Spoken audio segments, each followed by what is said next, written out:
공익주로 성도 여러분들 한 주간 평안하셨습니까? 5월 첫 주 주일 예배를 이제 주님 앞에 올려드리겠습니다. 함께 묵상하며 기도하며 나가겠습니다.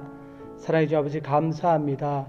한 주간도 저희들을 지켜주시고 이제 다시 한번 또 저희들이 5월달 새로운 달을 맞았습니다. 주님 4월달 너무나도 많은 힘든 일들이 있었는데 이 5월달엔 주님께서 함께 동행하시며 이 많은 어려운 가운데서도 주님 은혜 잃지 않게 하시고 잘 견뎌나갈 수 있도록 우리 각 가정마다 주님 축복하여 주시고 능력을 더하여 주시옵소서. 오늘 예배 가운데 성령이 임하셔서 깨달음을 주시고 또 다음 한 주간도 예배 삶을 잘 감당할 수 있는 우리 성도님들 될 수 있도록 붙들어 주시옵소서. 감사드리며 모든 말씀 주 예수 귀하신 이름으로 기도드립니다. 아멘. 네, 우리 찬양 들으시면서 주님 앞에 나가겠습니다.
사도신경으로 우리 신앙 고백하도록 하겠습니다.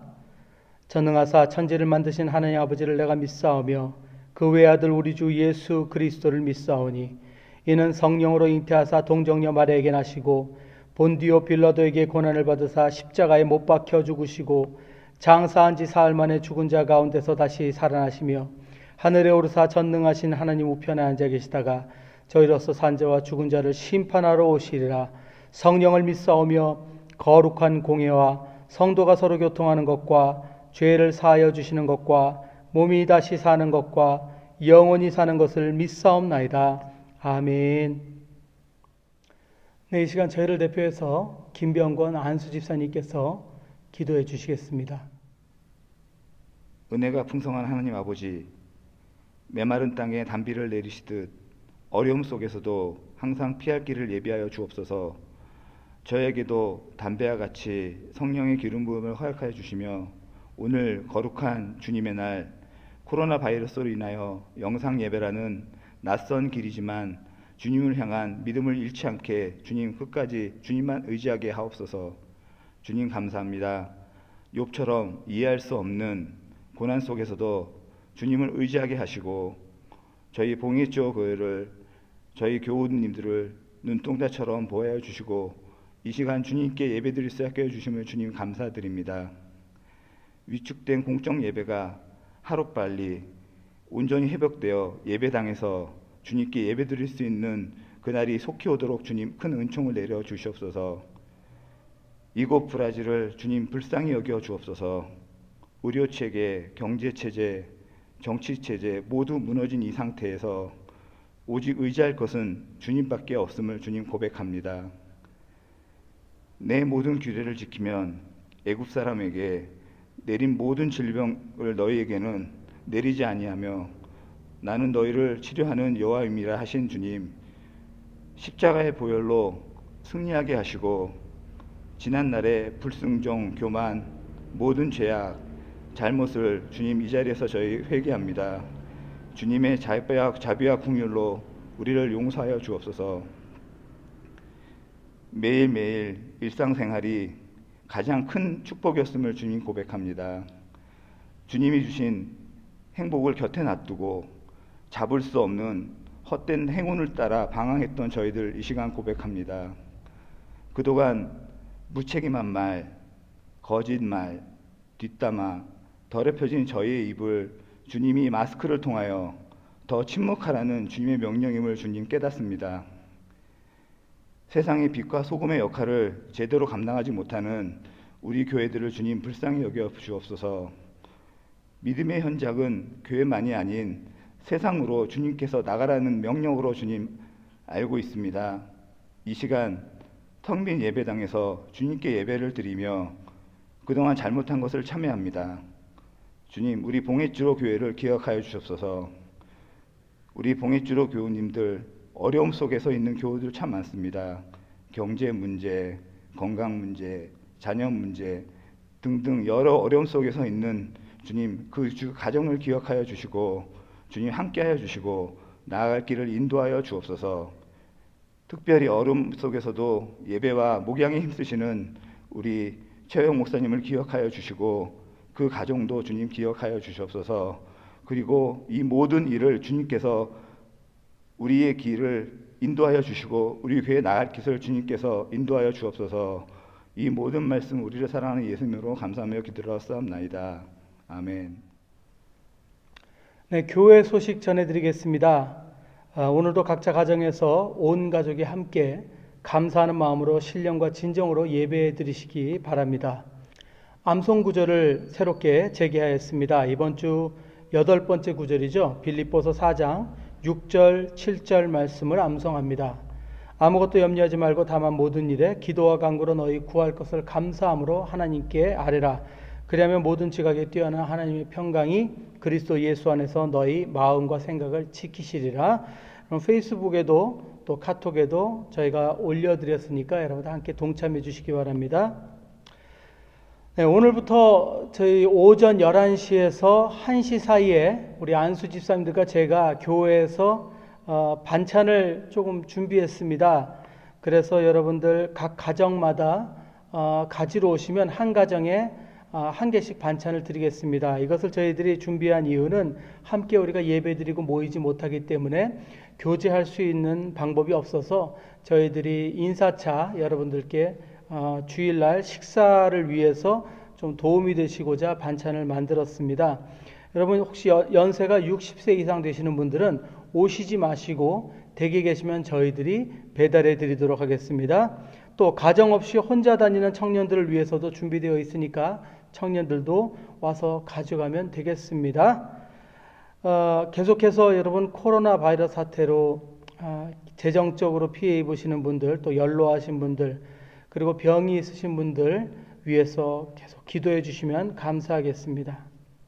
교회 소식 이상입니다. 오늘 함께 말씀 볼까요? 오늘 말씀 레위기 4장 1절에서 12절에 있는 말씀입니다. 제사의 은혜라는 주제로 함께 나누겠습니다. 우리 성경 말씀 함께 보겠습니다.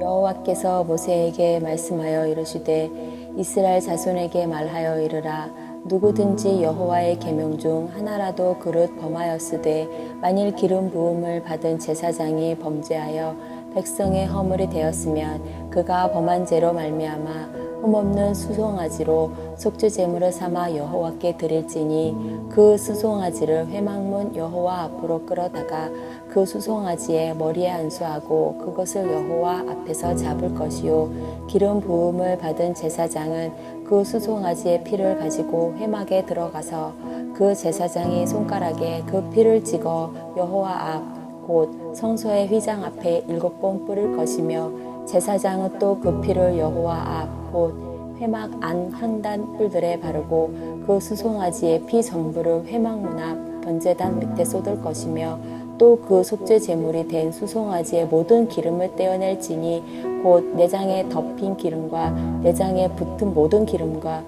두 콩팥과 그 위에 기름 곧 허리 쪽에 있는 것과 간에 덮인 거풀을 콩팥과 함께 떼어내되 화목제 제물의 소액에서 떼어낸 같이 할 것이요 제사장은 그것을 번제단 위에서 불사를 것이며 그 수송아지의 가죽과 그 모든 고기와 그것의 머리와 정강이와 내장과 똥 곧 그 송아지의 전체를 진영 바깥에 버리는 곳인 정결한 곳으로 가져다가 불로 나무 위에서 사르되 곧 재버리는 곳에서 불사를 지니라.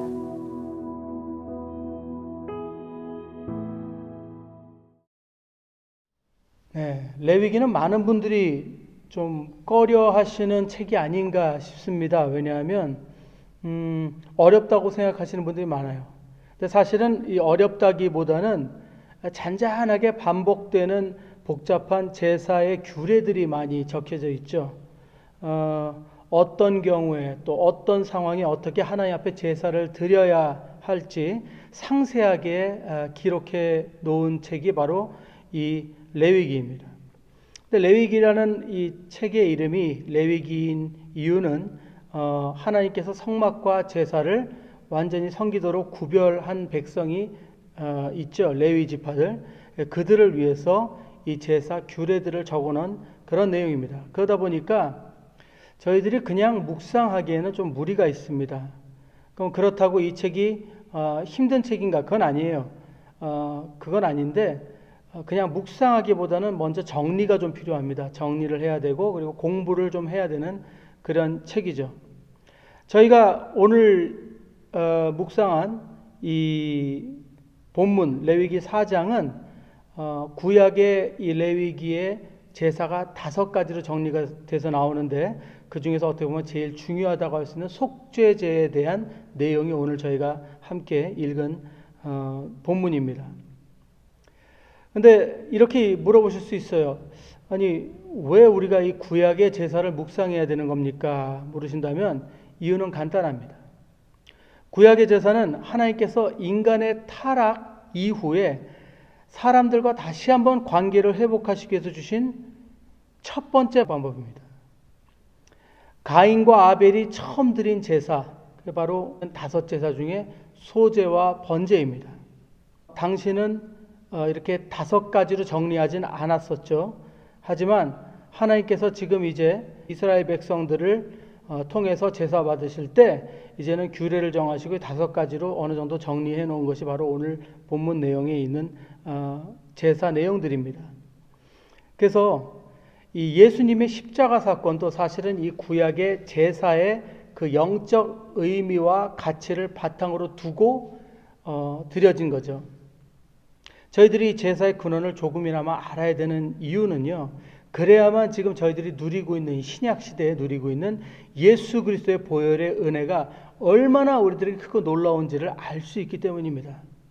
자, 그럼 먼저 구약의 제사, 이 레위기에 나오는 구약의 제사 이 5가지를 먼저 정리를 좀 해드리겠습니다. 외우기 쉽습니다. 5개입니다. 먼저 번제, 소제, 화목제, 속죄제, 그리고 속건제 이렇게 됩니다. 번제, 소제, 화목제, 속죄제, 속건제 이렇게 됩니다. 그래서 각각 좀 설명이 좀 필요하겠죠. 이게 어떤 차이가 있는지, 또 어떨 때 어떤 목적으로 드리는 건지 잠깐만 좀 설명해 드리겠습니다. 먼저 번제는요, 번제는 하나님 앞에 제물을 태워 드리는 제사를 의미합니다. 이 제사는 자원에서 드리는 제사입니다. 어떻게 보면 지금 오늘날로 보면 우리가 드리는 그냥 보통 예배죠. 감사해서 드릴 수도 있고 헌신하면서 드릴 수도 있고 또 속죄를 위해서 드릴 수도 있습니다.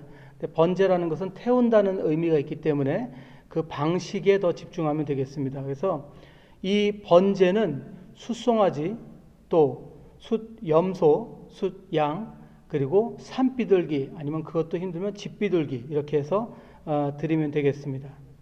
근데 한 가지 조건은 모두 흠이 없어야 된다는 것이 조건이에요. 모두 흠이 없어야 된다는 거. 그리고 번제는 다 태우는데 가죽은 남기고 태웁니다. 가죽은 벗기고 태우고 그리고 내장하고 다리는 이 묻은 흙을 씻어내고 또 내장에 있는 분비물, 그 안에 있는 것들을 다 씻어서 더러운 것들은 다 버리고 그 다음에 같이 태우는 것이 바로 이 번제입니다. 그럼 두 번째 이제 소제는 뭔가? 소제는 사실은 똑같은 제사인데 희생제물로 드리는 것이 아니라 곡식으로 드리는 제사입니다. 왜 이런 제사를 드린가 하면 당시에도 극빈곤층들이 있었거든요. 가축을 드릴 수 있는 형편이 안 되는 분들을 위해서 하나님께서 이렇게 배려를 해주신 거죠. 방법은 아주 간단합니다. 좋은 곡물 가루, 그리고 기름, 유향을 이렇게 3가지를 준비해서 제사장에게 가져가도 되고요. 아니면 아예 그것들을 섞어서 떡을 만들거나 과자를 만들어서 찌거나 구워서 드리면 됩니다. 대신 화목제는 넣어도 돼요. 화목제는 넣어도 되는데 다른 네 제사들에는 화목제 빼놓고 나머지에는 누룩을 넣으면 안 되고요. 그리고 소금을 넣어야 됩니다. 소금의 의미는 하나님의 언약이라는 의미가 있어요. 그래서 그것을 넣고 빼고 하는 것이 좀 차이가 있습니다. 그런데 재미있는 것은 소제 드리고 남은 것들 그건 다 제사장에게 드리게 되어 있습니다. 세 번째는 화목제입니다. 화목제. 자, 화목제는 오늘로 보면 제가 감사 헌금, 감사 예배 이런 겁니다. 감사한 일이 있을 때 아니면 하나님께 경배하고 싶을 때, 찬양하고 싶을 때 드리는 제사입니다. 화목제는 다른 제사들하고 똑같습니다. 번제하고 똑같은데 독특하게도 다 태우지 않고요. 여기 레위기에 보면 구분해야 되는 내장들이 있어요. 그 내장들과 기름 부분만 태우고 고기는 태우지 않습니다. 그리고 대신 재밌는 것은 이 고기는 제사장에게 드려서 모두가 같이 나눠 먹습니다. 화목제는 함께 나눠 먹는 제사입니다. 함께 나눠 먹는. 그래서 이 제사는 속죄제는 아니고요. 하나님께 감사드리고 또 서원하는 그런 제사로 드릴 수가 있었던 것이 바로 화목제입니다. 이제 2개가 남았죠. 속죄제하고 속건제가 남았는데 속죄제가 어떻게 보면 좀 중요합니다. 자, 속죄제하고 속건제가 좀 비슷합니다. 왜냐하면 둘 다 용서를 비는 그런 제사예요. 근데 속죄제는 율법을 어겼을 때, 하나님의 율법을 어겼을 때 드리는 제사입니다. 신체적으로 부정한 일을 했거나 아니면 하나님의 율법을 범했거나. 근데 재밌는 게 번제와 똑같이 드리는데 여기서는 다 태웁니다. 여기는 가죽도 태우고요. 내장 안에 분비물 다리 따로 씻거나 그러지 않습니다. 다 태웁니다. 근데 이것을 다 태우려면 너무 어려워서 그런지 진영 바깥에 가지고 나가서 태워야 한다고 합니다. 속죄제는 모든 것을 다 태워버려서 하나님 앞에 올려드리는 그런 제사입니다. 그리고 속건제는 어떤 제사인가 하면은 다른 이들에게 피해를 입혔을 때 하나님의 성물을 범했거나 하나님의 백성으로서 의무를 다하지 않았을 때 거짓 증거했을 때 이건 좀 율법을 어기는 거고 죄를 짓는 거고 좀 다르죠. 그래서 남에게 피해를 입혔거나 또 하나님의 말씀을 거역했거나 이럴 때 드리는 속죄제 비슷한데 속건제 차이는 사회적과 도덕적인 죄를 지었을 때 드리는 제사라고 생각하시면 되겠습니다.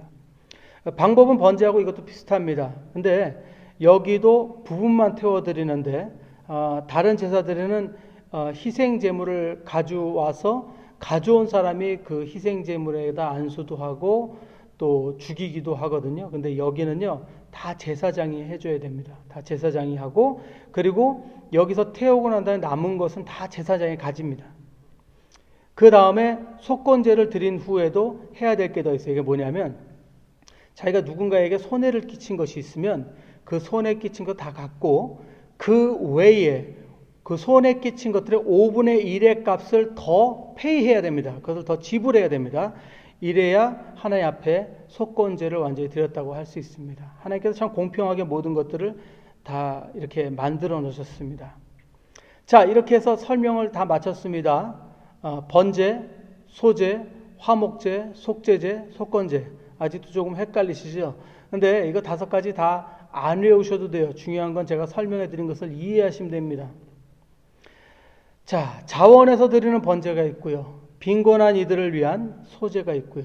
감사로 드리는 또 서원으로 드리는 화목제가 있고 죄를 지었을 때 드리는 속죄제가 있고 그리고 하나님 앞에 부끄러운 일을 했을 때 사회적 의무를 범했을 때 남에게 피해를 끼쳐드리는 속건제가 있습니다. 번제, 소제, 화목제, 속죄제, 속건제 여기 정리해 드렸습니다. 여기까지만 우리가 이해를 하면요. 레위기 1장에서 7장까지 내용을 다 여러분들이 읽은 거나 마찬가지입니다. 중요한 것은 다 기억하는 것이 아니라 하나님께서 5가지 제사의 규례를 통해서 그 백성들에게 은혜를 베푸셨다는 사실이죠. 그런데 이 모든 제사들 어떻게 보면 다 조금씩 다른데 공통점이 3가지가 있습니다. 이 모든 제사들 공통 3가지인데 그게 뭐냐면 첫 번째는 먼저 희생 제물이 각자 형편에 따라 다른 걸 드릴 수도 있어요. 숫송아지 드려도 되고 숫 염소를 드려도 되고 숫 양을 드려도 되고 또 집비둘기를 드려도 되고 형편이 안 돼서 산비둘기를 잡아서 드려도 되는데 한 가지 중요한 것은 모두 흠이 없고 깨끗하고 가장 좋은 것으로 하나님께 드려야 됐습니다. 자, 그리고 다음은 희생 제물로 드리는 사람이 동물의 머리에 손을 얹어서 기도하고 자기 죄를 옮긴 뒤 자기가 직접 죽여야 했습니다. 공통점이에요. 모든 제사들 속건제만 빼놓고 그 가져온 사람이 거기에 자기의 죄를 옮겨야 되죠. 그리고 3번째 뭐냐면 이 피를 제단에 뿌려야 됩니다. 이것이 3가지 공통점이에요. 굉장히 중요한 것들이죠. 첫째는 흠이 없는 것들, 그걸 가져와야 되고요. 2번째는 내가 직접 그 제물에 안수해서 기도하고 죽이고, 그 다음에 3번째는 그 피를 하나님의 제단, 하나님의 성전에 뿌려야 된다는 것입니다. 근데 오늘 본문의 4장을 보면은 속죄제는 좀 더 피 뿌리는 것이 디테일하게 되어 있어요. 다른 제사보다도 속죄제는 5절에서 7절에 이렇게 되어 있습니다. 기름 부음을 받은 제사장은 그 숫송아지의 피를 가지고 회막에 들어가서 그 제사장이 손가락에 그 피를 찍어 여호와 앞, 곧 성소의 휘장 앞에 7번 뿌릴 것이며 제사장은 또 그 피를 여호와 앞, 곧 회막 안 향단 뿔들에 바르고 그 송아지의 피 전부를 회막 문 앞 번제단 밑에 쏟을 것이며 이렇게 되어 있습니다.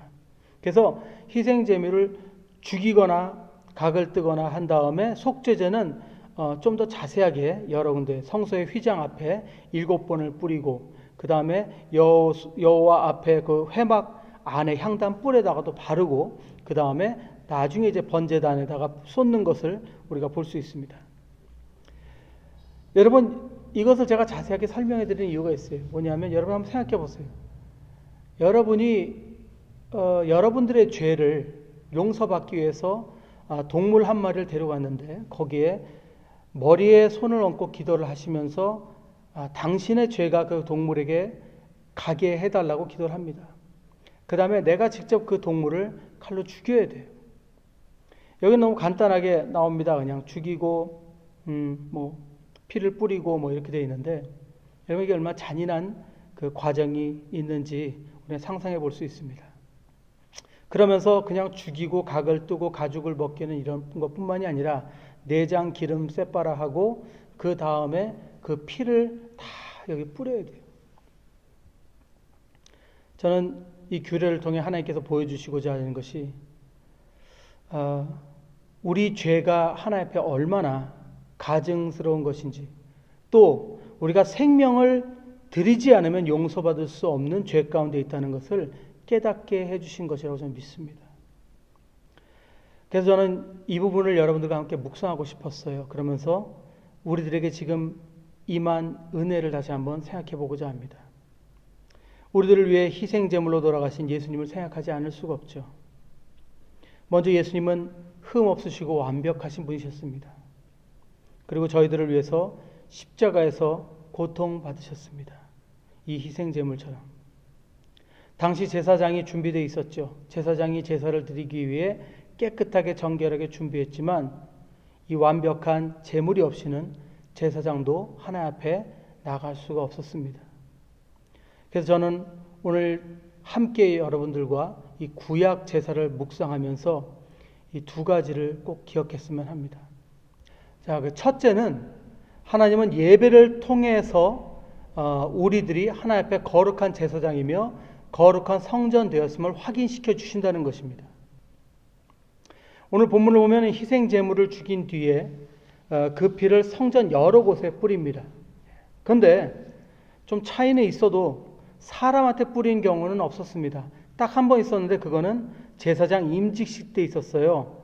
레위기 8장 30절에 보면 나와 있습니다. 모세가 관유와 제단 위에 피를 가져다가 아론과 그의 옷과 그의 아들들과 그의 아들들의 옷에 뿌려서 아론과 그의 옷과 그의 아들들과 그의 아들들의 옷을 거룩하게 하고, 아론과 아론의 아들들이 제사장이 되는 그 임직식 때, 그때만 이렇게 했습니다. 피를 뿌리진 않아요. 보통 제사 때는.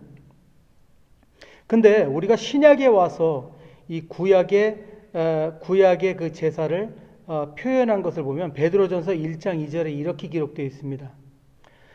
곧 하나님 아버지의 미리 아심을 따라 성령이 거룩하게 하심으로 순종함과 예수 그리스도의 피 뿌림을 얻기 위하여 택하심을 받은 자들에게 편지하노니 은혜와 평강이 너에게 더욱 많을지어다. 또 요한계시록 7장 14절에도 이렇게 말씀하십니다.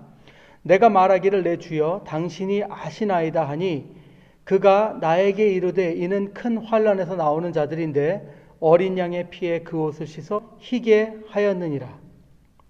자, 이 말씀 보면 우리들이 예수님의 피 뿌림을 받았다고 말씀하시는 것입니다.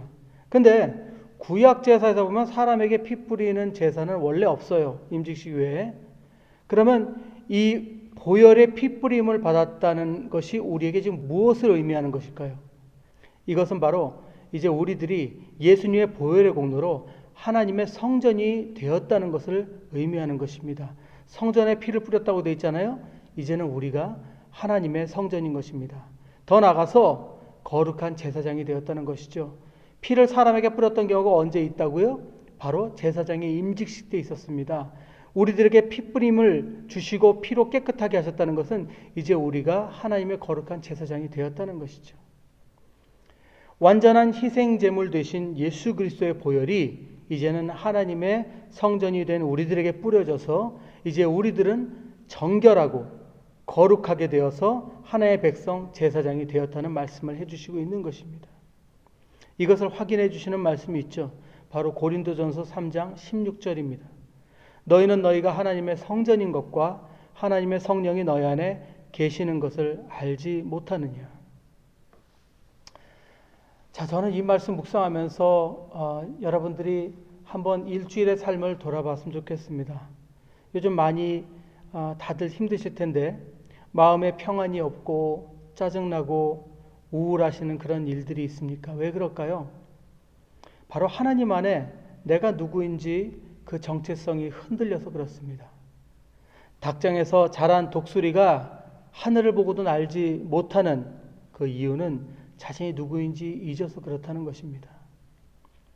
내가 하나님의 성전인지도 모르고 하나님의 제사장인지도 모르고 습관적으로 이 세상에 걱정, 근심에 휘말려서 살아가고 있다는 것이죠. 앉으나 눕거나 돈 걱정, 자녀 걱정, 사업 걱정, 경제 걱정 당연히 되지요. 특히 요즘 더 그렇죠. 근데요, 마음을 뺏겨서는 안 됩니다. 습관적으로 우리는 예수님 앞에 나아가야 합니다. 경배해야 됩니다. 그리고 그분의 보혈의 은혜를 다시 한번 만끽해야 됩니다. 전 요즘같이 인터넷 좋을 때 너무 좋아요. 왜냐하면 여러분 유튜브가 있으니까 정말 좋은 말씀들이 너무 많아요. 정말 좋은 목사님들 말씀이 너무 많고 또 얼마나 아름답고 귀한 찬양들이 쏟아져 나오는지 모릅니다. 근데 여러분 한 가지 부탁드리는 것은 뭐 설거지하면서 다림질하면서 대충 틀어놓고 듣지 마세요. 별로 의미가 없어요. 그렇게 들으시면은 그냥 좋은 말이구나 이렇게 돼요. 여러분 마음을 다해서 한번 귀 기울여 보십시오. 내 생각을 좀 열고 묵상을 하시면서 주님을 찾으십시오. 그러면요 정말 별것 아닌 그런 보잘것없는 그 인터넷 유튜브인 것 같아도요 그 안에서 생명의 말씀이 쏟아져 나올 때 나의 정체성을 되찾고 감사가 넘쳐나는 그런 놀라운 일들이 있을 수 있습니다. 여러분 우리는요 연약하기 때문에 수시로 하나님을 찾는 노력을 해야 된다는 거 잊지 마시기 바랍니다. 사랑하는 여러분, 우리들은 이미 하나님께서 제사장으로 불러준 줄 믿으시기 바랍니다. 또 거룩한 성전 되게 삼아주셨음을 믿으시기 바랍니다. 날마다 주님 곁에 나가셔서 이 사실을 확인하시고 하루하루 즐겁게 사시는 저와 여러분들 줄 믿습니다. 두 번째, 마지막으로 두 번째는 여러분 하나님은요 예배를 받으시기 원하십니다. 하지만 하나님을 위해서 예배를 주신 것이 아니라 우리로 하여금 그 보혈의 은혜로 거룩하게 되기 위해서 예배를 주셨다는 것을 잊어서는 안 된다는 것입니다. 사도 바울이 로마서 12장 1절에 이렇게 얘기했죠. 너희 몸을 하나님이 기뻐하시는 거룩한 산 제사로 드리라. 이 말씀은 번제를 의미하는 말씀인데 많은 분들이 이 말의 의미를 어떻게 이해를 하시냐면 거룩한 헌신으로 생각을 하십니다. 너희 몸을 하나님이 기뻐하시는 거룩한 산 제사로 드리라. 그러니까 내 몸을 태워서 하나님 앞에 드린다. 맞습니다. 맞아요. 근데 여러분 오해를 하면 안 됩니다. 여러분 제가 여러분께 여쭤볼게요. 여러분 저희가 어떻게 거룩한 헌신을 하나님께 드릴 수 있을까요? 여러분이 어떻게 하면 거룩한 것을 드릴 수가 있습니까? 목욕하고 정수 떠놓으면 되나요? 아니면 인터넷, 핸드폰 다 끄고 조용히 묵상하면 거룩하게 하나님께 드려지는 건가요? 그런 거 없습니다. 여러분 한번 우리 자신을 보십시오. 우리가 무슨 거룩한 게 있겠습니까? 저를 보십시오. 거룩한 거 정말 털큰만큼도 없습니다. 여러분 너희 몸을 하나님이 기뻐하시는 거룩한 산 제사로 드리라. 이 말씀은요 바로 하나님 앞에 나와 정결한 제사에 참여하라는 말씀입니다. 왜냐하면 예배에 참여해서 그 보혈로 깨끗하게 씻겨지기 전까지는 우리는 거룩해질 수가 없어요. 즉 성령의 인도하신 가운데 예수님을 믿는 믿음으로 회개하고 말씀 묵상하며 기도하며 간구로 주님 앞에 나가는 것, 그것이 거룩한 산제사로 주님 앞에 드려지는 것이라는 겁니다. 왜냐하면 저희들이 하나님 앞에 거룩하게 드려질 방법은 예수의 보혈밖에 없어요. 근데 아직도 많은 분들이 이 거룩함이나 정결함을 내 상식과 기준으로 맞춰가려고 합니다. 그러니까 정말 중요한 본질은 잊을 때가 많잖아요. 그리고 정말 뭐 별거 아닌데 뭐 입었네 안 입었네 있네 이게 없네 그거부터 따지는 겁니다. 피아노가 오른쪽에 있네 강단 위에 있네 그거 가지고 싸우잖아요. 여러분 기억해야 됩니다. 예배는 하나님이 기뻐하시며 거룩함을 입혀주시는 유일한 방법입니다. 그분의 기준에 맞춰야 된다는 것입니다. 베드로가 이런 고민에 빠진 적이 있죠. 그냥 읽고 간단하게 설명드리겠습니다. 사도행전 10장 9절에서 16절인데 제가 읽어볼게요. 이튿날 그들이 길을 가다가 그 성에 가까이 갔을 그때에 베드로가 기도하려고 지붕에 올라가니 그 시각은 제6시더라.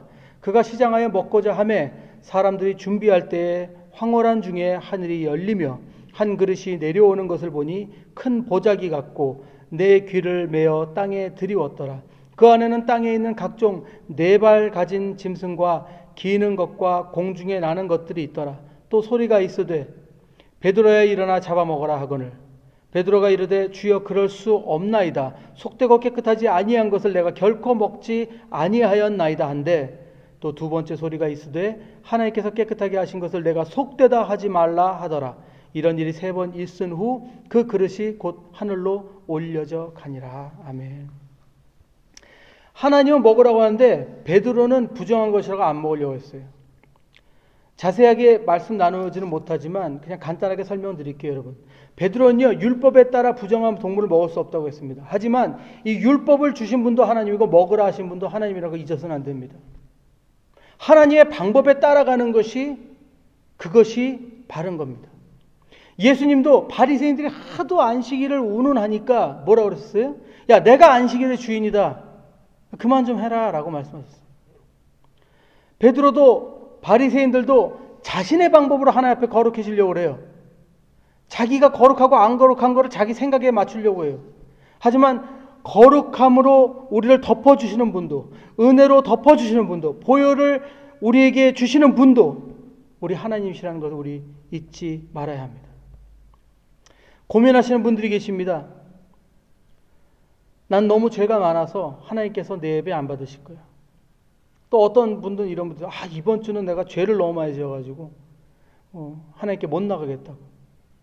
여러분 기억하십시오. 여러분 지금 안 나가면요 더 더러워집니다. 깨끗해질 때 기다리려고요? 그런 거 없어요.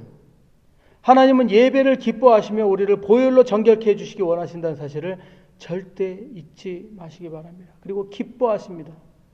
이걸 기억하시고 여러분 안심하고 주님께 나오시기 바랍니다. 왜냐하면 이것이 유일한 거룩해지는 하나님이 주신 방법입니다. 3번째 포인트는 아닌데 보너스로 하나만 더 묵상할게요.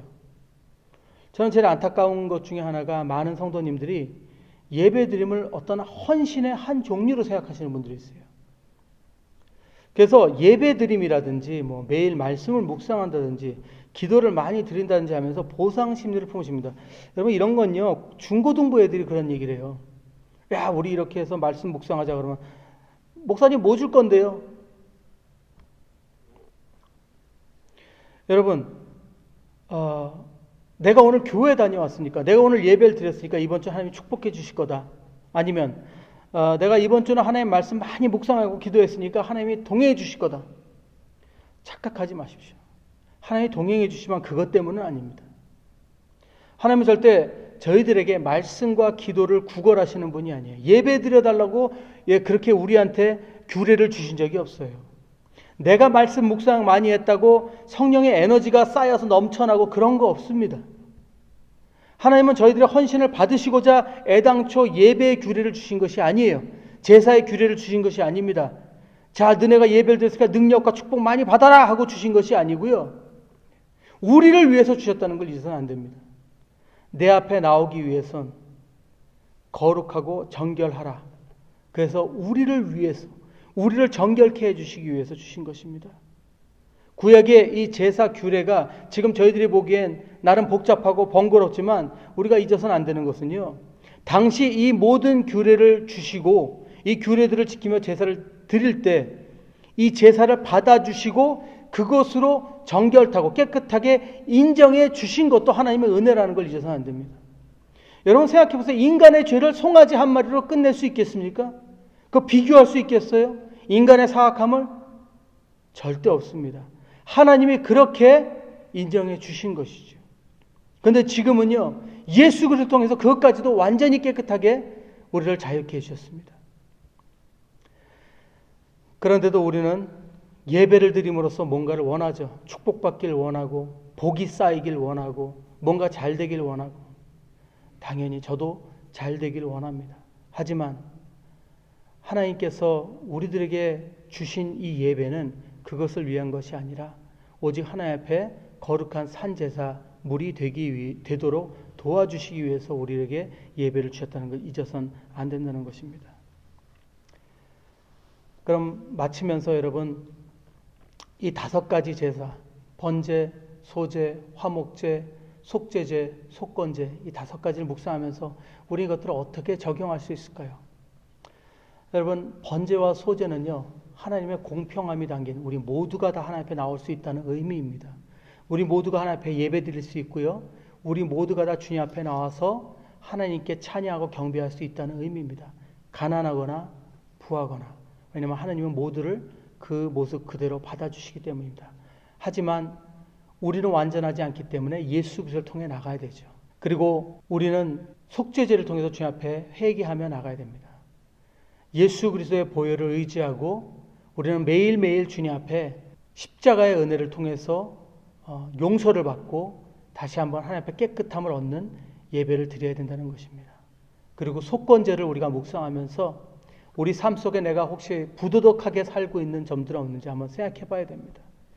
여러분, 우리 많은 그리스도인들이요, 정말 생활 속에서 묻어있는 그런 악한 습성들이 있어요. 악한 생각들, 악한 삶의 방편들, 정말 부도덕한 것들, 정말 윤리적으로 정직하지 못하고 하나님 앞에 신실하지 못하는 그런 모습들이 많이 있습니다. 이런 것들을 정리해 나가야 됩니다. 남에게 피해 주지 않고 또 하나님께서 우리에게 주시는 의무를 잘 감당할 수 있도록 속건제에 그 드리는 마음으로 살아야 된다는 것입니다. 그리고 마지막은 화목제입니다. 하나님 앞에 감사의 예배를 드려야 됩니다. 감사의 예배를 드리고 찬양을 드리며 나눠 가져야 됩니다. 내가 가지고 있는 기쁨, 내가 가지고 있는 즐거움, 내가 받은 은혜를 사람들에게 나눠야 됩니다. 여기는 주일 예배도 속합니다. 오늘 안수 집사님들께서 우리들을 위해서 작은 음식들을 준비해 주신다고 했죠? 여러분, 그것도 나눔입니다. 왜? 우리가 지금 너무 힘들지만 받은 은혜가 많기 때문에 그것을 나누는 것이죠. 여러분, 이 제사들을 한번 묵상하면서 한번 우리는 일주일을 어떻게 사는지 생각해보고 또 다음 일주일을 우리가 준비해 봤으면 좋겠습니다. 고백 하나 하고 마치겠습니다. 저는 봉익주로 교회에 와서 여러분들과 이렇게 말씀을 나눌 수 있다는 것이 큰 축복으로 생각합니다. 하지만 이것이 저의 목적은 아니고 저의 부르심이 아닙니다. 제가 봉익주로 교회에 먼저 오게 된 것은 임찬진 목사님께서 찬양을 좀 도와달라고 그렇게 와서 시작했다가 나중에 임찬진 목사님 사임하시고 브레너 목사님께서 오후 예배 설교를 부탁하셨는데 곧 브레너 목사님께서 또 사임하시고 결국엔 교회 설교하실 분들이 지금 당장 안 계시니까 집사님들의 초대로 감사하게 제가 말씀을 전하는 목자로 서게 되었습니다. 근데 저는 이 교회 담임이 아닙니다. 그리고 아마도 올해 아니면 길면 내년 말까지는 제가 정리하고 이 일을 그만하게 될 것입니다. 왜냐하면 저에게 주어진 다른 선교 사역이 있기 때문입니다. 근데 지금 굉장히 혼란 가운데 있었습니다. 왜냐하면 저는 워커스라는 선교단체를 이끌고 있는데 그 선교단체가 하고 있던 모든 일들이 지금 애매해졌어요. 저희들이 계획하던 많은 사역들이 모이지 않으면 큰 의미가 없는 일들이에요. 그런데 지금 이 사역을 어떻게 새롭게 이끌어 나갈지 지금은 아무 생각이 없고 아무 아이디어가 없어서 한 몇 주 동안 지금 잠잠히 서로 말씀만 묵상하고 지금 기도만 하고 있었습니다. 근데 이번 주에 이 말씀을 저희들이 묵상하면서 그리고 이 5가지 제사를 마음속에 한번 새겨보면서 희망이 생겼습니다. 그것은 뭐냐면 하나님께서 먼저 번제와 소제를 주신 것처럼 우리가 무엇을 드리든 우리가 마음을 다해 드리면 그것을 받아주신다는 그런 확답을 받았습니다. 그리고 두 번째는 늘 언제나 이럼에도 불구하고 다른 것을 걱정할 것이 아니라 내가 하나님 앞에 정결한지 그것을 계속 하나님 앞에 점검하고 그리고 주님 앞에 회개하며 나를 항상 주님 앞에 내려놔야 된다는 그런 말씀을 주셨습니다. 그리고 세 번째는 내 주위에 필요한 것들 내 주위에 혹시 나를 필요로 하는 곳이 어딘가, 그것이 있다면, 내가 도와드릴 수 있는 것, 내가 할 수 있는 일이 있다면 그 모든 것들을 시작하면 된다는 그런 말씀을 받고, 그리고 감사하며 찬양하며 예배하면 된다는 그런 말씀을 받았습니다. 사랑하는 여러분, 여러분도 많이 힘드시죠? 저도 많이 힘듭니다. 왜냐하면 미래가 불확실하기 때문입니다. 근데 우리 미래는 불확실하지만 우리 하나님은 확실하신 분이심을 믿으시기 바랍니다. 그리고 그 하나님께서 신실하게 주님 바라보는 자들을 지켜주십니다. 제일 먼저 우리가 해야 될 일은 하나님 앞에 예배의 삶을 새롭게 하는 것입니다. 오늘 이 말씀 묵상하신 대로 여러분들 또 한 주간 하나님 바라보시며 이 5가지 예배를 묵상하시고 5가지 예배를 삶에 잘 적용하셔서 정결하고 깨끗하고 아름다운 하나님의 성도의 삶을 이뤄나가시는 저와 여러분도 되실 줄 믿습니다. 함께 기도하겠습니다. 사랑해 주신 아버지, 감사합니다. 부족한 종을 통해 오늘 5가지 제사를 묵상하며 아버지, 오늘날 우리가 주님 앞에 드려야 될 예배가 어떻게 삶 가운데 드려져야 될지 구체적으로 나눴습니다. 주님, 저희들에게 힘과 용기, 다시 한번 믿음을 허락하여 주시옵소서.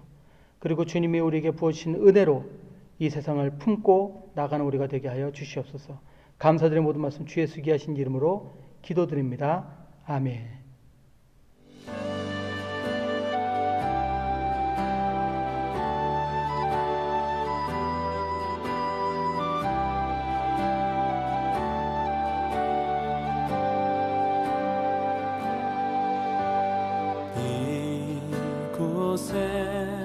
생명샘 솟아나 눈물 골짝 지나갈 때에 머잖아 열매 맺히고 웃음소리 넘쳐나리라.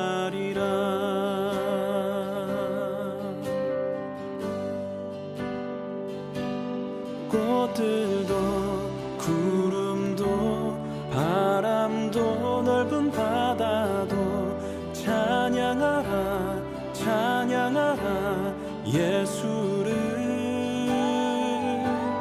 하늘을 울리며 노래해 나의 영혼아. 은혜의 주 은혜의 주 은혜의 주.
주 은혜의 주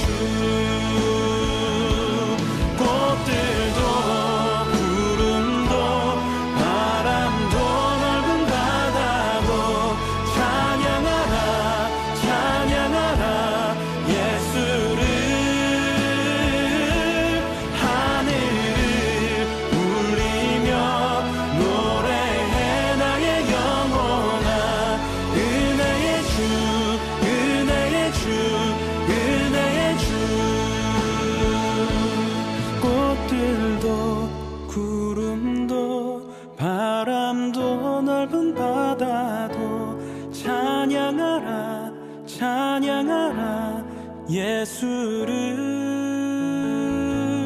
하늘을 울리며 노래해 나의 영혼아 은혜의 주 은혜의 주 은혜의 주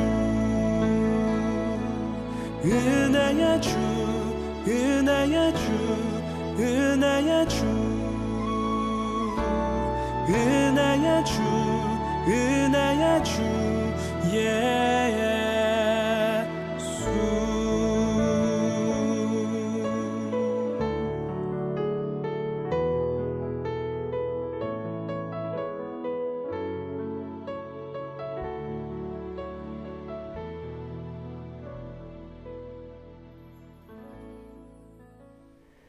이제는 우리 주 예수 그리스도의 한량없는 은혜와 하나님 아버지의 크고 놀라우신 사랑하심과 성령님의 감화감동하심과 역사하심과 인도하심이 날마다 아버지께 제사드리고자 하는 마음으로 하루하루를 살아가는 우리 모든 성도님들 위해 온 교회 위에 지금부터 영원토록 함께 있을지어다.